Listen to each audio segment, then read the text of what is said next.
નમસ્કાર વિદ્યાર્થી મિત્રો, good morning. Sahajanand global school વતી આજના ક્લાસમાં આપ સૌનું હાર્દિક સ્વાગત છે. આજે વિદ્યાર્થી મિત્રો આપણે ધોરણ 7 વિષય સામાજિક વિજ્ઞાન, જેમાં એકમ 12 કે જેનું નામ છે આપત્તિ અને વ્યવસ્થાપન, તેનો આ વિભાગ 2 એટલે કે બીજો વિડીયો છે. જેમાં સૌપ્રથમ આપણે આપત્તિ અને વ્યવસ્થાપન વિશે આગલા વિડીયોમાં જે અભ્યાસ કરી ગયા છીએ તેના વિશે આપણે થોડું પુનરાવર્તન કરી લઈશું. તો કે આપત્તિ શબ્દ શું છે? તો કે આપત્તિ શબ્દ કાને પડતા જ આપણા મનમાં શું થાય છે? તો કે ભય અને બીકના ભાવ જાગતા હોય છે. અને આપત્તિને સામાન્ય વ્યવહારમાં લોકો આપદા, હોનારત કે પ્રકોપ એવા નામે ઓળખવામાં આવે છે. વિદ્યાર્થી મિત્રો, જે પણ કંઈ આપત્તિ આવે છે એ આપત્તિ પોતાની સાથે શું લાવે છે? તો કે વિનાશ અને નુકસાન લાવતી હોય છે. અને એની કલ્પના આપણેને આયા વિના રહેતી નથી. એટલે કે આપત્તિના જોખમોની આપણે જાણકારી ધરાવીએ છીએ. વિદ્યાર્થી મિત્રો, આપત્તિ વ્યવસ્થાપન છે એમાં અછત અને રાહત કામગીરી માટેના આયોજન માટે તેના માટેના કારણો જે જવાબદાર છે એવા સંજોગોની વિગતોને ધ્યાનમાં લઈ માટે આપણે બચાવ કામગીરી ખૂબ જ ઉપયોગી છે. આપત્તિ વ્યવસ્થાપનના તજજ્ઞોએ આપત્તિઓને 2 વિભાગમાં વહેંચવામાં આવી છે. તો 2 વિભાગમાં કઈ રીતે વહેંચવામાં આવી છે? તો આપત્તિ વ્યવસ્થાપનના નિષ્ણાંતોએ આપત્તિઓને મુખ્ય જે 2 પ્રકાર પાડ્યા છે એમાં એક છે કુદરતી આપત્તિ અને બીજી છે માનવ સર્જિત આપત્તિ. જેમાં કુદરતી આપત્તિઓમાં ભૂકંપ છે, જ્વાળામુખી, દુષ્કાળ, દાવાનળ, પૂર, સુનામી, વાવાઝોડું. આ જે આપત્તિ છે કુદરતી આપત્તિ છે. જ્યારે માનવ સર્જિત આપત્તિની વાત કરીએ તો કે આગ, ઔદ્યોગિક અકસ્માત, બોમ્બ વિસ્ફોટ અને હુલ્લડ. આ જે ઘટનાઓ છે એ માનવ સર્જિત છે. તો આ રીતે બંને વિભાગોમાં આપત્તિઓનું વિભાજન કરવામાં આવેલ છે. હવે વિદ્યાર્થી મિત્રો, આ જે ઘટનાઓ છે એ ઘટનાઓ ભારે વિનાશ અને હાનિ પહોંચાડનારી હોય છે. જ્યારે પૂર, સુનામી, વાવાઝોડું અને દુષ્કાળની પૂર્વ આગાહી શક્ય છે. એટલે કે આ જે આપત્તિઓ છે એની આપણે આગાહી કરી શકીએ છીએ, બરાબર. પરંતુ બીજી જે આપત્તિઓ છે તેની આપણે આગાહી કરી શકતા નથી. હવે આ જે કુદરતી આપત્તિઓ છે એ પૈકી આપણે આ પ્રકરણમાં ભૂકંપ, વાવાઝોડું, સુનામી, પૂર અને દુષ્કાળ આના વિશે માહિતી મેળવવાની હતી. તો આપણે તેમાં ભૂકંપ વિશે, વાવાઝોડું અને સુનામી વિશે આગળના વિડીયોમાં માહિતી મેળવી હતી. આગળના વિડીયોમાં આપણે અભ્યાસ કર્યો હતો. તો વિદ્યાર્થી મિત્રો, ભૂકંપ વિશે આપણે વાત કરી તો કે ભૂકંપ કોને કહેવામાં આવે છે? તો કે પૃથ્વીના પેટાળમાં થતી ભૂગર્ભિક ક્રિયાઓને લીધે પૃથ્વીની સપાટીનો જે નબળો ભાગ એ આકસ્મિક રીતે વેગથી ધ્રુજી ઉઠે છે. અને પૃથ્વી સપાટીની આ આકસ્મિક ધ્રુજારીને આપણે ભૂકંપ કહીએ છીએ. ત્યારબાદ આપણે જોયું હતું કે ભૂકંપ સમયે શું સાવચેતી રાખવી જોઈએ, શું કરવું જોઈએ અને શું ન કરવું જોઈએ. તો એ પણ તમે અહીંયા તમારા કોષ્ટકમાં છે તે આપણે આગળ અભ્યાસ કર્યો હતો. તમારે આ તૈયાર કરી દેવાનું છે વિદ્યાર્થી મિત્રો. કે વર્ગખંડમાં પાટલી નીચે બેસી જવું, વીજળીના થાંભલા અને તારથી દૂર રહેવું, સાચા સમાચારો રેડિયો કે ટીવી દ્વારા જાણો. શું ન કરવું જોઈએ? તો રઘવાયા થઈ બૂમાબૂમ ના કરો, ઊંચા મકાનમાંથી નીચે ઉતરવા લિફ્ટ ના વાપરો, ખાતરી કર્યા વિના ઘરમાં ગેસ કે વીજળીથી ચાલતા ઉપકરણો ચાલુ ના કરો. તો આ બાબતો તમારે ધ્યાનમાં રાખવાની છે. ત્યારબાદ નકશો આપ્યો છે. નકશા વિશે તપાસ આપણે ચર્ચા કરી હતી કે ભૂકંપ સંભવિત વિસ્તારોની વાત કરી હતી. સૌથી વધારે વિદ્યાર્થી મિત્રો ભૂકંપ કચ્છ વિસ્તારમાં સૌથી વધારે ભૂકંપો આવતા હોય છે. હમણાં આજકાલના સમાચારમાં પણ તમે જોયું હશે 2-3 દિવસ પહેલાં કે હમણાં જ ભૂકંપના આંચકાનો અનુભવ થયો હતો. ત્યારબાદ વિદ્યાર્થી મિત્રો, આપણે ભૂકંપ કઈ તારીખે આવ્યો હતો, સ્થાન અને કેટલા તીવ્રતાનો હતો તેના વિશે વાત કરી હતી, બરાબર. તો જે ભૂકંપ આવે છે કચ્છ જિલ્લામાં જ આવ્યા છે, બરાબર. અને એની તીવ્રતાની પણ અહીંયા તમે કોષ્ટકમાં અભ્યાસ કરી શકો છો. ત્યારબાદ આપણે વાવાઝોડા વિશે ચર્ચા કરી હતી કે વાવાઝોડું એટલે શું? તો કે વાતાવરણમાં હવાના અસમાન દબાણમાં સર્જાતી અસમતુલાની પરિસ્થિતિને લીધે વિનાશકારી વાવાઝોડું સર્જાય છે. અને આ જે તોફાની વાતાવરણીય પવનો જે વિસ્તારમાં ત્રાટકે છે ત્યાં ભારે વિનાશ અને તારાજી વેરતા હોય છે. ત્યારબાદ વાવાઝોડા સમયે રાખવાની સાવચેતી. તો આ કોષ્ટક છે એના વિશે પણ આપણે અભ્યાસ કર્યો હતો કે વાવાઝોડું આવે એ પહેલાં શું સાવચેતી રાખવી જોઈએ, વાવાઝોડું ચાલે છે તો વાવાઝોડા દરમિયાન શું સાવચેતી રાખવી જોઈએ અને વાવાઝોડું પૂર્ણ થયા બાદ શું સાવચેતી રાખવી જોઈએ. આ દરેક વિષયનો અભ્યાસ આપણે કર્યો હતો। ફરીથી એક વખત તમારે આ કોષ્ટકને ધ્યાનથી વાંચવાનું છે અને તૈયાર કરવાનું છે। આગળ લાસ્ટમાં આપણે સુનામી વિશે જોયું હતું કે સુનામી શબ્દ એ જાપાનીઝ ભાષાનો શબ્દ છે અને સુનામીનો અર્થ થાય છે કે વિનાશક મોજા એવો તેનો અર્થ કરી શકાય છે। વિદ્યાર્થી મિત્રો, સમુદ્રના પેટાળમાં જ્વાળામુખી ફાટવાથી કે ભૂકંપ થવાથી સમુદ્રની સપાટી પર ખૂબ વિશાળ કદના, શક્તિશાળી અને અસાધારણ લંબાઈના મોજા ઉત્પન્ન થાય છે તેને સુનામી કહેવામાં આવે છે। ત્યારબાદ આપણે સુનામી વિશે વાત કરીએ તો કે સુનામી સમયે રાખવાની સાવચેતી, તો કે સુનામી આવે છે એ પહેલાં શું સાવચેતી રાખવી, સુનામી દરમિયાન શું સાવચેતી રાખવી અને સુનામી બાદ શું સાવચેતી રાખવી, આના વિશે આપણે વિસ્તારમાં અભ્યાસ કર્યો હતો। તો વિદ્યાર્થી મિત્રો, ભાગ 1માં આપણે આટલા સુધી અભ્યાસ કર્યો હતો। હવે જે બાકીનો જે અભ્યાસ છે, હવે આગળ આપણે વિગતવાર અભ્યાસ કરીશું। તો વિદ્યાર્થી મિત્રો, અહીંયા આપ્યું છે કે જાણવું ગમશે। તો આ પ્રકારની નિશાની એ સુનામી આવવાની સંભાવના દર્શાવતા વિસ્તારોની નિશાની છે।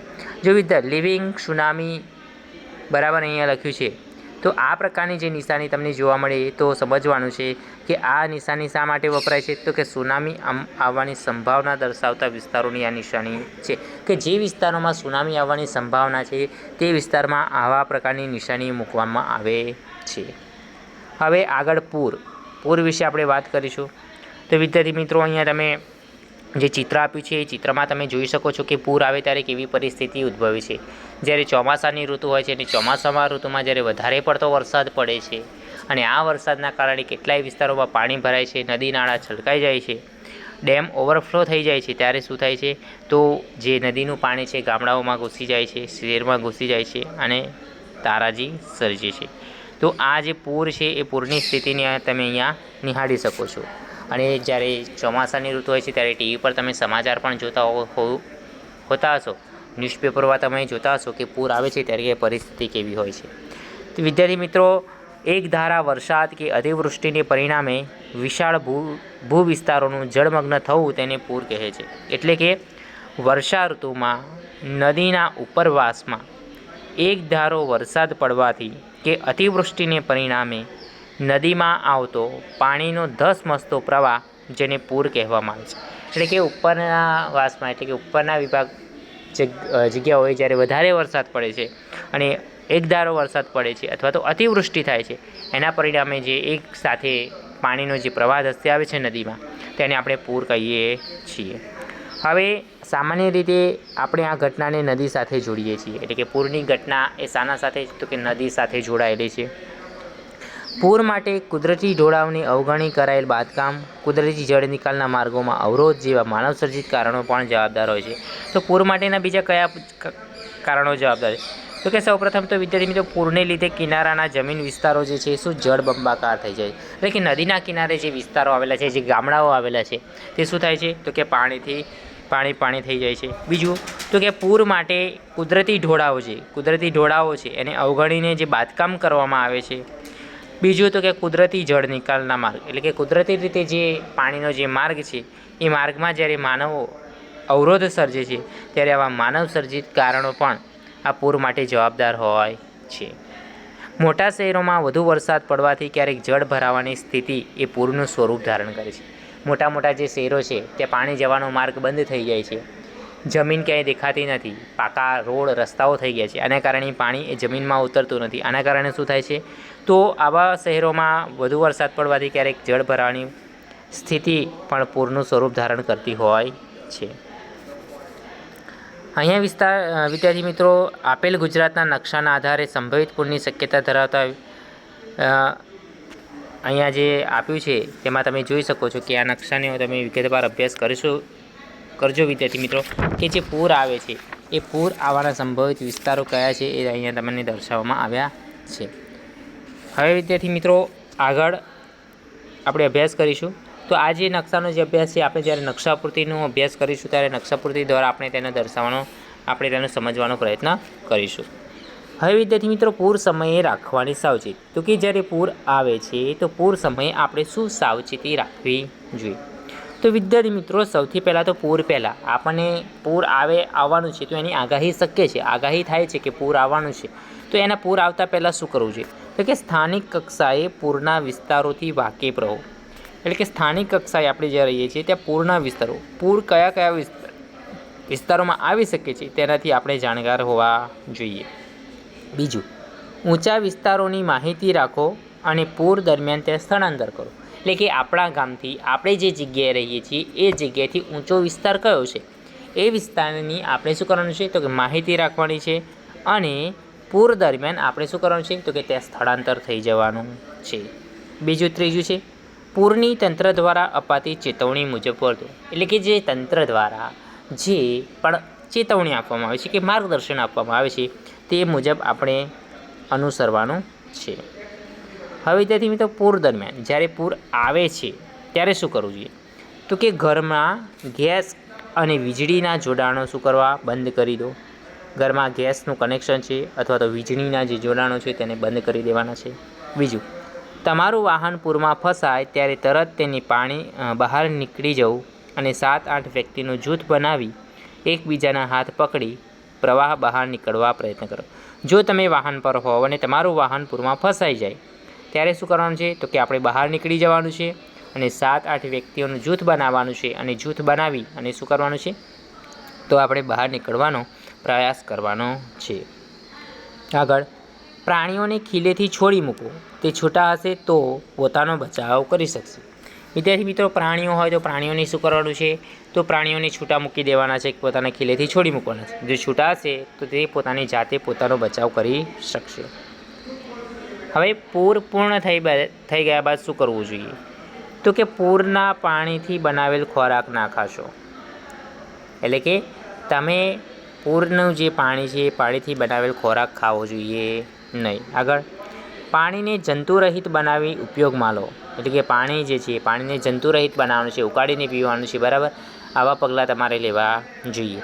રસ્તા ખુલ્લા થયાની જાણકારી વગર બહાર ના જશો. જ્યાં સુધી તંત્ર દ્વારા જાણકારી ન આપવામાં આવે કે રસ્તા ખુલ્લા થયા નથી ત્યાં સુધી આપણે બહાર જવાનું નથી. ત્રીજું છે સાપ અને વીંછીના ઉપદ્રવ સામે સજાગ રહો. તો કે સાપ, વીંછી આ છે એના શું થયું તો કે આનાથી આવા જીવજંતુઓથી આપણે સાવધાન રહેવું જોઈએ.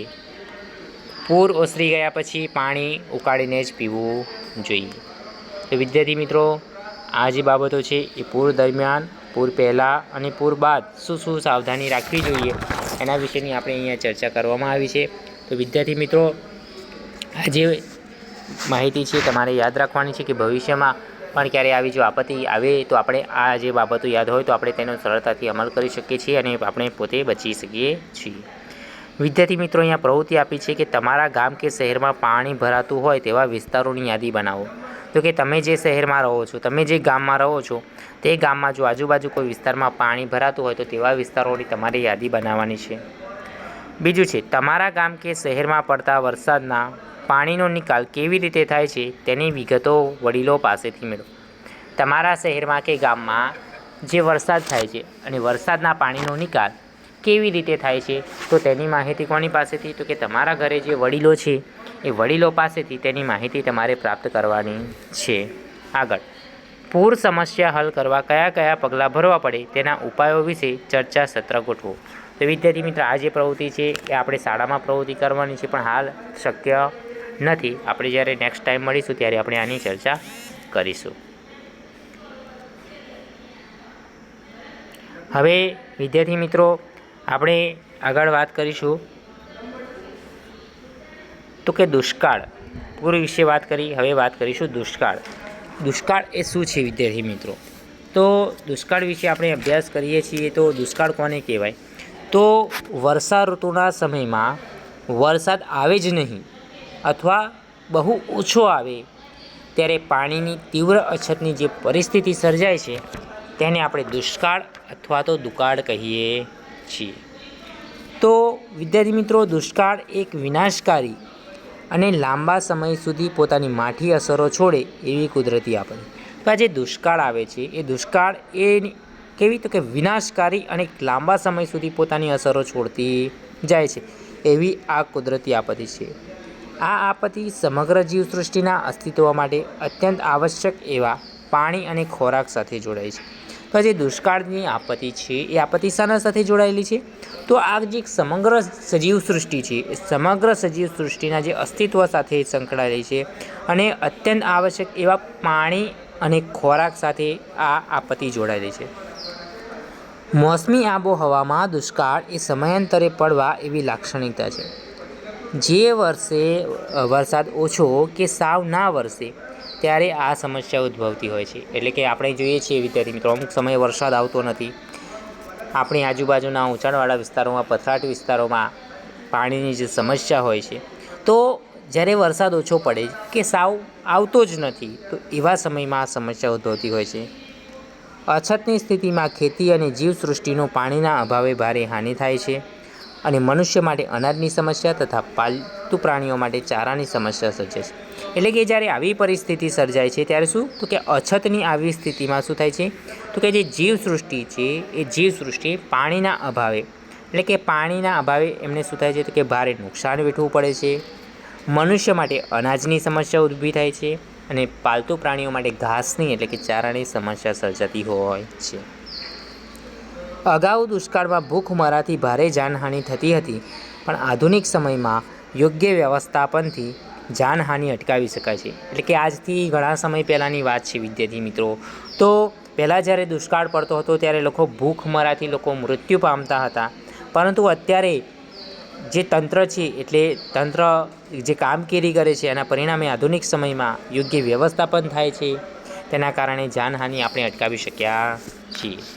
હવે વિદ્યાર્થી મિત્રો, જ્યારે દુષ્કાળ પડે છે ત્યારે કૂવામાંના પાણી સુકાઈ જાય છે, જમીન સૂકી બની જાય છે, આવી પરિસ્થિતિ થતી હોય છે.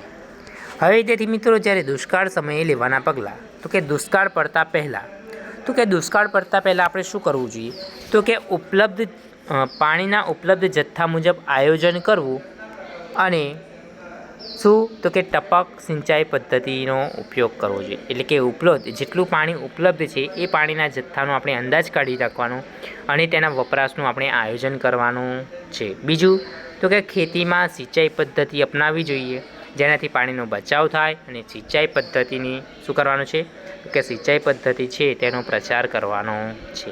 બીજું, અનાજમાં માપબંધી દાખલ કરવી જોઈએ. એટલે કે વિદ્યાર્થી મિત્રો, સૌને અનાજ મળી રહે તે માટે અનાજની માપબંધી કરવી. ત્રીજું, અનાજનો બગાડ અટકાવવા ભોજન સમારંભો પર પ્રતિબંધ મૂકવો જોઈએ. તો કે જે અનાજનો બગાડ થાય છે, જે બિનજરૂરી વપરાશ છે, એ વપરાશ અટકાવવા માટે શું કરવું જોઈએ, તો મોટા મોટા જે ભોજન સમારંભો યોજવામાં આવે છે તેના પર પ્રતિબંધ લગાવવો જોઈએ. તો આ વિદ્યાર્થી મિત્રો દુષ્કાળ પહેલાંની વાત છે. હવે જ્યારે દુષ્કાળ પડે છે તો દુષ્કાળ દરમિયાન દુષ્કાળની પરિસ્થિતિમાં આપણે શું કરવું જોઈએ, તો કે રાહત દરે અનાજના વિતરણની વ્યવસ્થા ગોઠવવી જોઈએ. તો કે સસ્તા દરના અનાજની વિતરણની વ્યવસ્થા ઊભી કરવી જોઈએ. બીજું, તાકીદ સિવાયના બાંધકામ બંધ રાખવા જોઈએ. એટલે કે જે જરૂરિયાત સિવાયના જે અન્ય બાંધકામો છે તેને બંધ કરવા જોઈએ. આગળ, અનાજ અને ઘાસચારાની સંગ્રહખોરી સામે પ્રતિબંધાત્મક પગલાં ભરવા જોઈએ. એટલે કે જે લોકો અનાજ અને ઘાસચારાની સંગ્રહ કરે છે એ સંગ્રહખોરી પર શું, તો કે પ્રતિબંધ મૂકી અને તેના સામે કડક કાર્યવાહી કરવી જોઈએ. તો આ જે છે એ દુષ્કાળ દરમિયાન આ પગલાં તમારે લેવાના છે. હવે દુષ્કાળ પૂર્ણ થઈ જાય તો ત્યારબાદ આપણે શું કરવું જોઈએ, તો કે વિકાસ કામોના ભાવિ આયોજનમાં જળ સંચયના કામોની પ્રાથમિકતા આપવી જોઈએ. એટલે કે વિકાસના જે કામો છે એ વિકાસના કામોમાં સૌથી એવું આયોજન કરવાનું છે કે જેમાં જે જળ સંચય એટલે કે પાણી સંગ્રહના જે કામો છે એની સૌથી પહેલાં પ્રાથમિકતા આપવી જોઈએ. બીજું છે, અનાજના બફર સ્ટોક માટે આયોજન કરવું જોઈએ. એટલે કે અનાજનો જે સંગ્રહ થાય તે માટે આયોજન કરવું. આગળ છે, બારેમાસ વહેતી નદીઓના પ્રવાહને એકબીજા સાથે જોડી સમૃદ્ધમાં વહી જતા પાણીને રોકવું જોઈએ અને એ પાણીના સંગ્રહ માટે સમગ્ર વિસ્તારમાં નાના મોટા જળાશયો બાંધવા જોઈએ. તો વિદ્યાર્થી મિત્રો, આ રીતે આપણે દુષ્કાળ પહેલાં, દુષ્કાળ દરમિયાન અને દુષ્કાળ બાદ, તો કે જ્યારે દુષ્કાળની પરિસ્થિતિ આપત્તિ આવે છે ત્યારે આ રીતે આપણે વિવિધ પ્રકારના ઉપાયો આપણે કરી શકીએ છીએ. હવે વિદ્યાર્થી મિત્રો, આજે આપત્તિઓ વિશે આપણે અભ્યાસ કર્યો છે. તો આગળ છે કે આપત્તિની અસરો. તો કે આપત્તિ જ્યારે આવે છે તો કે આપત્તિ એ પોતાની અસરો છોડતી જાય છે. તો કઈ કઈ અસરો આપત્તિ દરમિયાન આપણને થાય છે? તો વિદ્યાર્થી મિત્રો, આપત્તિ દરમિયાન જે અસર થાય છે એમાં પહેલું છે ભૂકંપ, પૂર, સુનામી, વાવાઝોડી જેવી આપત્તિ એ ભારે પ્રમાણમાં શું કરે છે તો કે સ્થાવર અને જંગમ મિલકતોને ભારે નુકસાન થાય છે કે તે નાશ પામે છે. બીજું છે આપત્તિગ્રસ્ત ક્ષેત્રોમાં રસ્તા, મકાનો, જાહેર સગવડના મકાનો ફરીથી બાંધતા વર્ષો નીકળી જતા હોય છે. એટલે વિદ્યાર્થી મિત્રો, જે આપત્તિગ્રસ્ત વિસ્તારોમાં જે રસ્તાઓ છે, મકાનો છે, પુલો છે, જાહેર સગવડની જે ઇમારતો છે વગેરેને મોટી ક્ષતિ પહોંચે છે અને તેમનું પુનઃનિર્માણ કરતાં વર્ષો લાગે છે, તેમજ ખર્ચનું ફરીથી આયોજન કરવું પડે છે. ત્રીજું, જે પરિવારોએ પોતાના સ્વજનો ગુમાવવાથી કુટુંબીજનોને શું થાય છે? ભારે શોક, આઘાત અને હતાશા અનુભવે છે અને તેઓ માનસિક સ્વસ્થતા ગુમાવે છે. આગળ છે ચોથું, જે પરિવારોએ કમાનાર વ્યક્તિ ગુમાવ્યા હોય તેમની સ્થિતિ ભારે કફોડી બને છે. એટલે કે જે કુટુંબોએ પોતાના જે આવકનો જે સ્ત્રોત છે, જે વ્યક્તિ એ જો મૃત્યુ પામે છે તો ત્યારે એ કુટુંબની પરિસ્થિતિ કેવી? આર્થિક સ્થિતિ ખૂબ જ મુશ્કેલ એટલે કે કફોડી બનતી હોય છે. આગળ છે આપત્તિમાં જે લોકો કાયમી વિકલાંગતાનો ભોગ બને છે તેમના પુનર્વસનની સમસ્યા એ ભારે વિકટ બને છે. એટલે વિદ્યાર્થી મિત્રો, જે નિર્દોષ બાળકો અને સ્ત્રી પુરુષો અકાળે અવસાન થાય છે અથવા તો કેટલાય લોકો કાયમી વિકલાંગ બને છે તેમજ તેમના પુનર્વસનની સમસ્યા એક ભારે વિકટ બને છે. આગળ તો કે રાબેતા મુજબનું જીવન ખોરવાઈ જતાં સામાન્ય લોકોની અનેક મુશ્કેલીઓ અને હાડમારીઓ વેઠવી પડે છે. હવે વિદ્યાર્થી મિત્રો, આ પ્રકારની મુખ્ય અસરો આપત્તિ સમયે જોવા મળે છે અને આપત્તિની જે અસર છે એ ઓછા વત્તા અંશે તમામ લોકો પર પડતી હોય છે. જે આપત્તિ આવે છે એવું નથી કે જે આપત્તિ આવી છે એ અમુક લોકો પર જ તેની અસર પડે છે, તો કે થોડા ઘણા અંશે બધા જ લોકો આ આપત્તિના અસરનો ભોગ બનતા હોય છે. તેમાં સૌથી માઠી અસર ગરીબ માણસો અને અભાવગ્રસ્તો પર વધુ થતી હોય છે. એટલે કે જે લોકોને કંઈ પ્રાપ્ત થતું નથી, જે લોકો ગરીબ છે, એ ગરીબ લોકો માટે આ આપત્તિ એ ખૂબ જ અસર કરે છે. માનવ જીવન પર તેની વિઘાતક અસરો ઓછી કરવા સાવચેતી, લોકજાગૃતિ અને તંત્ર સજ્જ કરવા જેવા પગલાં ભરવાથી તેની વિનાશક તીવ્રતા ઓછી કરી શકાય છે. એટલે કે માનવ જીવન પર જે આપત્તિની જે અસરો પડે છે એ અસરોની ઓછી કરવા માટે, સાવચેતી રાખવા માટે, સાવચેતી, લોકજાગૃતિ અને તંત્રને સજ્જ કરવા માટેના પગલાં ભરવામાં આવે છે કે જેનાથી તેની વિનાશક જે તીવ્રતા છે તેને ઓછી કરી શકાય છે.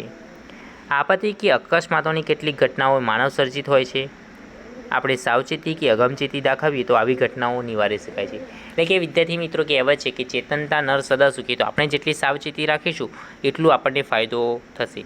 તો કેટલાક અકસ્માતો જેવી જે ઘટનાઓ છે એ માનવ સર્જિત હોય છે, તો આપણે આવી સાવચેતી કે અગમચેતી તેના પ્રત્યે દાખવવી જોઈએ, તો આપણે આ ઘટનાઓ થતી અટકાવી શકીએ છીએ. ઘણીવાર આપત્તિ સમયે લોકો રાહત કે બચાવ કાર્યમાં મદદ થવાને બદલે તે કામગીરીમાં અવરોધ કે વિલંબ થાય તે રીતે વાહનો ઊભા રાખીને મોબાઈલ ફોનથી વિડીયો ઉતારવા માંડે છે. એટલે કે વિદ્યાર્થી મિત્રો, આપણે અત્યારે જોઈએ છીએ કે મોબાઈલનો યુગ છે. અત્યારે લોકો મોટાભાગે વિડીયો બનાવવામાં ખૂબ જ ઉત્સુક હોય છે. તો આવા સમયે જ્યારે કોઈ આપત્તિ આવે છે કે કોઈ લોકો જે રાહત કામ કરે છે, જે બચાવ કાર્ય કરે છે, તો એવા લોકોને શું તો કે મદદ થવાને બદલે તેમની કામગીરીમાં કેટલાક લોકો અવરોધ કે વિલંબ ઊભો કરતા હોય છે અથવા તો પોતાના વાહનો ઊભા રાખીને વિડીયો બનાવતા હોય છે. તો જેના લીધે શું થાય છે તો કે અસરગ્રસ્તોના જીવનું જોખમ પણ સર્જાય છે. તો આવા સમયે આપણે રાહત અને બચાવ કામગીરીમાં તંત્રને શું કરવું જોઈએ તો કે મદદરૂપ થવું જોઈએ. તો વિદ્યાર્થી મિત્રો, આ રીતે આપણે બચાવ કામગીરીમાં પોતાનો ફાળો આપી અને આપણે તેમને મદદરૂપ બની શકીએ છીએ. અહીંયા વિદ્યાર્થી મિત્રો આપ્યું છે કે જાણવું ગમશે. તીડ, હમણાં જ વિદ્યાર્થી મિત્રો થોડાક સમય પછી, મહિના કે 2 મહિનાની આસપાસ જ તીડનો ઉપદ્રવ વધ્યો હતો. પેપરમાં પણ આવ્યું હતું અને ન્યૂઝપેપરમાં સમાચારમાં પણ આવ્યું હતું. તો કે તીડ એ શું છે તો કે પ્રકોપ એક જૈવિક જાતિ છે. તીડ એ કીટક વર્ગમાં આવે છે અને તેની 11,000થી પણ વધારે પ્રજાતિઓ આપણને જોવા મળે છે. અહીંયા આકૃતિમાં તમે ચિત્રમાં જોઈ શકો છો કે તીડ કેવા હોય છે. તો આની 11,000થી પણ વધુ જાતિ છે. વળી તે ઝુંડમાં રહેવાનું પસંદ કરે, એટલે કે ટોળામાં રહેવાનું પસંદ કરે છે. ઈસવીસન 2019-20માં ગુજરાતના રણ વિસ્તાર અને રણકાંઠે આવેલી કચ્છ, બનાસકાંઠા અને પાટણ જિલ્લાના કેટલાક વિસ્તારોમાં તેનો ઉપદ્રવ જોવા મળ્યો હતો. તો ગુજરાતમાં જોવા મળેલા જે તીડ છે એ તીડને રણતીડ કે ખાવધરા તીડના નામે પણ ઓળખવામાં આવે છે. આ પ્રજાતિના તીડ એ કરોડોની સંખ્યામાં ઝુંડ રૂપે ત્રાટકે છે. એટલે કે વિદ્યાર્થી મિત્રો, આ જે તીડ છે એ એક સાથે ટોળામાં કેટલા તો કે કરોડોની સંખ્યામાં ત્રાટકતા હોય છે. એટલે કે તેના જીવનકાળ દરમિયાન પોતાના વજનથી 1000 ગણું ખાય છે. એટલે કે આ જે તીડનું જેટલું વજન હોય છે એ વજનથી 1000 ગણું તેલ આ તીડ લોકો ખાતા હોય છે.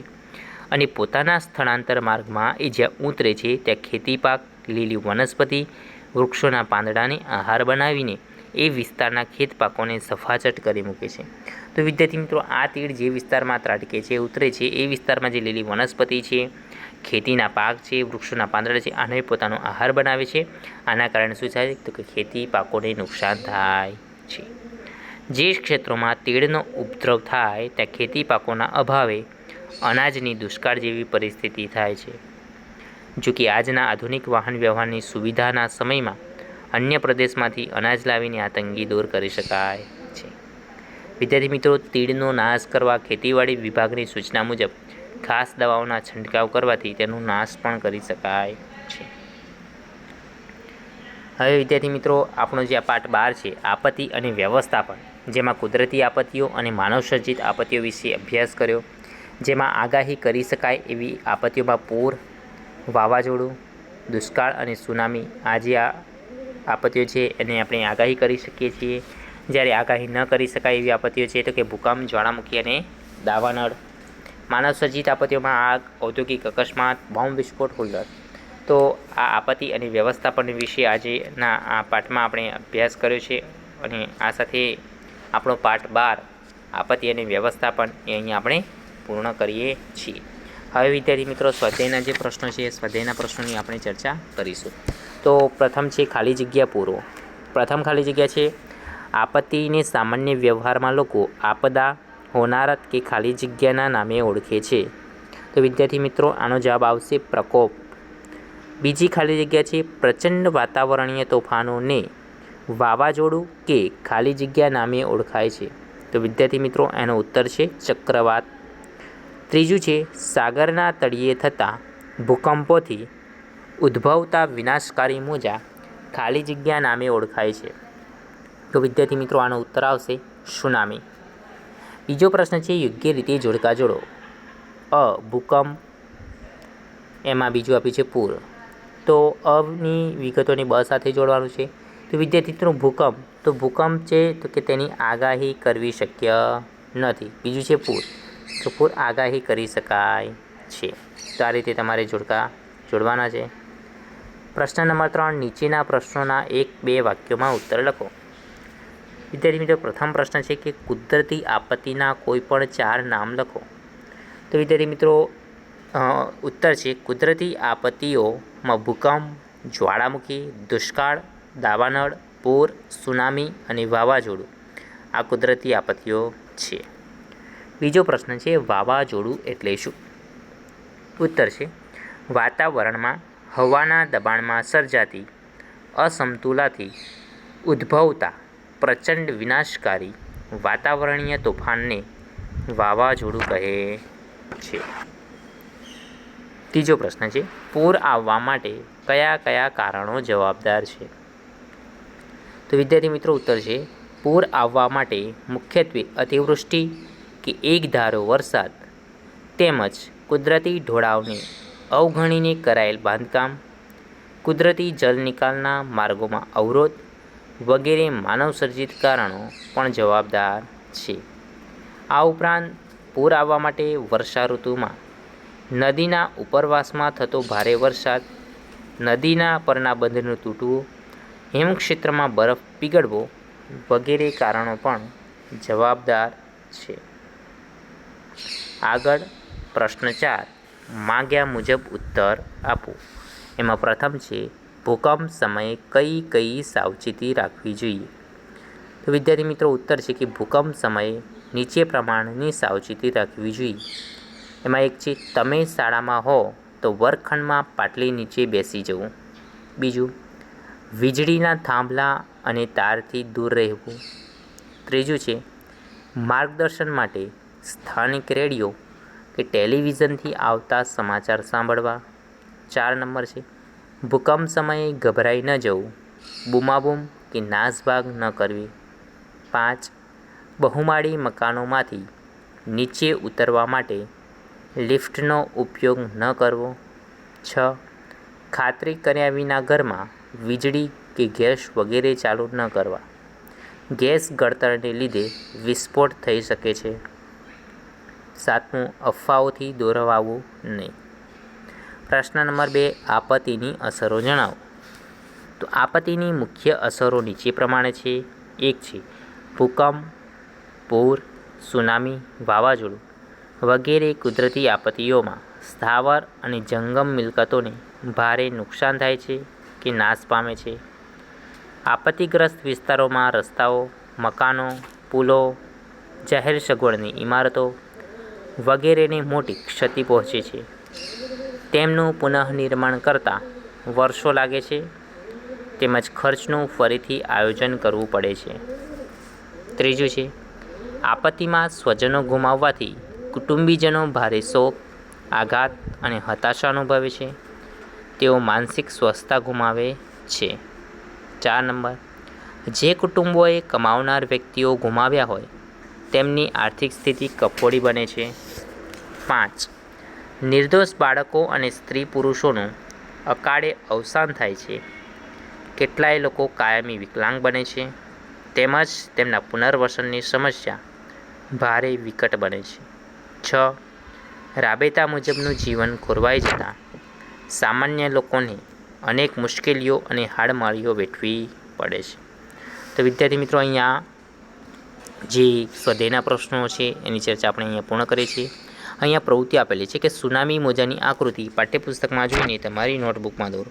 તો વિદ્યાર્થી મિત્રો, અહીંયા જે સુનામી મોજાની જે આકૃતિ આપવામાં આવી છે એ આકૃતિને તમારે તમારી નોટબુકમાં દોરવાની છે.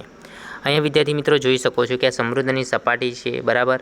અહીંયા આ જે મોજા છે એ શું છે તો કે સુનામી મોજા છે, ઘસી આવતા મોજા છે અને આ સમુદ્રનું તળ છે. તો આકૃતિને તમારે ધ્યાનથી જોઈ અને આ રીતે તમારી આકૃતિ તમારી નોટબુકમાં દોરવાની છે. આગળ છે વધુ વિગતો જાણવા માટે કોઈ વડીલ કે તમારા શિક્ષકની મદદથી નીચેની વેબસાઇટની મુલાકાત લો. વિદ્યાર્થી મિત્રો, તમે બધા જ મોબાઈલનો ઉપયોગ તો કરો છો, તો તમે આ વેબસાઇટ પર જઈ અને વધુ માહિતી તમે મેળવી શકો છો. હવે વિદ્યાર્થી મિત્રો, આ સાથે આજનો વિભાગ 2 ભાગ 2 એ અહીં આપણે પૂર્ણ કરીએ છીએ. તેની સાથે આપણો પાઠ 12 આપત્તિ અને વ્યવસ્થાપન એ પણ અહીંયા પૂર્ણ કરીએ છીએ. આપણો જે FA3 છે એ FA3ની તમારે તૈયારી સાથે સાથે કરવાની છે અને આ પાઠની જે પણ કંઈ PDF મોકલવામાં આવશે એ PDF તમારે સ્વચ્છ અને સુંદર અક્ષરે નોટબુકમાં લખવાની છે અને તૈયાર કરવાની છે. તો દરેક વિદ્યાર્થી મિત્રો, હવે આજનો વિડીયો અહીંયા આપણે પૂર્ણ કરીએ છીએ. જય હિન્દ, જય ભારત.